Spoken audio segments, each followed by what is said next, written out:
Have you ever thought that the flat you're going to rent may be haunted and become one of the biggest mistakes of your life? Today's story is also something like this. So quickly subscribe to our Doyta's YouTube channel to listen to more such mysterious and horror stories. So, without further delay, let's move on to today's story. Title: The One Behind the Walls. Introduction. Every city has an old building that stands silently, as if it holds some sinister story within its bricks. One such apartment was in Krishna Villa, hidden within the dusty alleys of an old neighborhood. Until a few years ago, tenants kept changing. People would move in, stay for a few weeks or months, and then suddenly leave without explanation.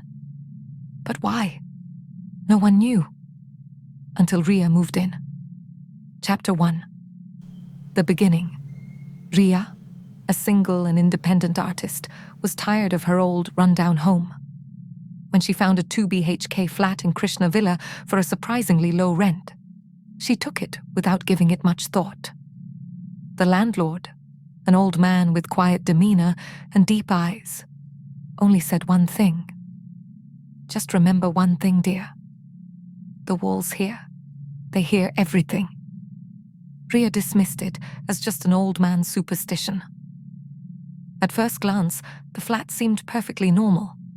Slightly aged walls, a long narrow corridor from the living room to the bedrooms. And at the end, a small storeroom of sorts that always mysteriously remained closed. The first few days went by uneventfully. But soon, small, strange things began to happen. Chapter 2. The Voices. On the third night, while Ria was painting late into the night, she heard a faint whisper coming from behind the walls. At first, she thought someone was outside. But as nights passed, the whispers grew louder. Sometimes it was a woman crying, sometimes the giggle of a child, and sometimes the sound of someone crawling on their knees. She began to think it was her imagination. But her dog Jerry's behavior started to change too. He would stare at the walls or scratch at doors as if someone was trapped inside. Chapter 3. The storeroom's secret. One night, as Ria was getting water from the kitchen, she was shocked to see the storeroom door open. Her clock showed 3:03 a.m. Inside, it was pitch dark, as if it wasn't just empty, but filled with a lurking presence.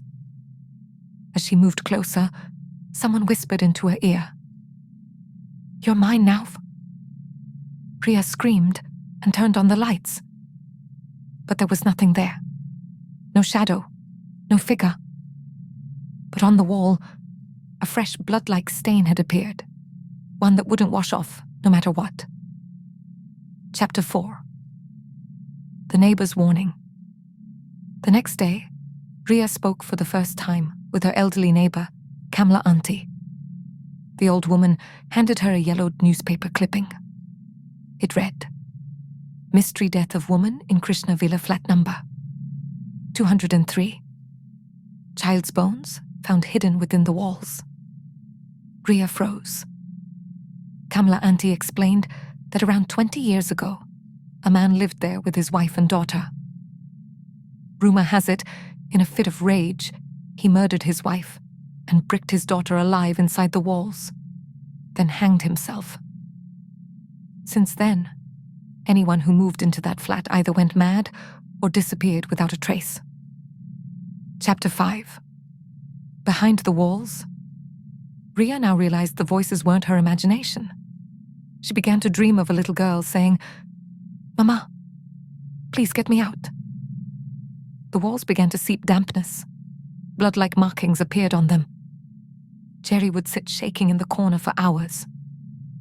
One night, when the pounding on the walls became unbearable, Ria decided to break open the wall. As soon as she struck the first blow with a hammer, blood trickled from the crack. But she didn't stop. Soon, from behind the bricks, a wooden doll fell, and with it, the skeletal remains of a small child.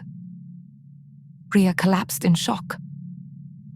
Suddenly, a figure of a blood-drenched woman appeared before her and whispered, "You've awakened her. Now no one will sleep in peace." Chapter 6. The final night. Ria decided to move out the very next day.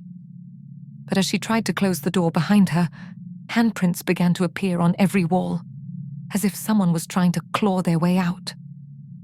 The power went out, doors slammed shut on their own, and the air turned ice cold. Ria's screams were heard for the last time. When the police arrived, the flat was locked from the inside. But there was no trace of any person or dog, only hundreds of small handprints on the walls, and a sentence written in blood. "I'm not alone anymore." The end.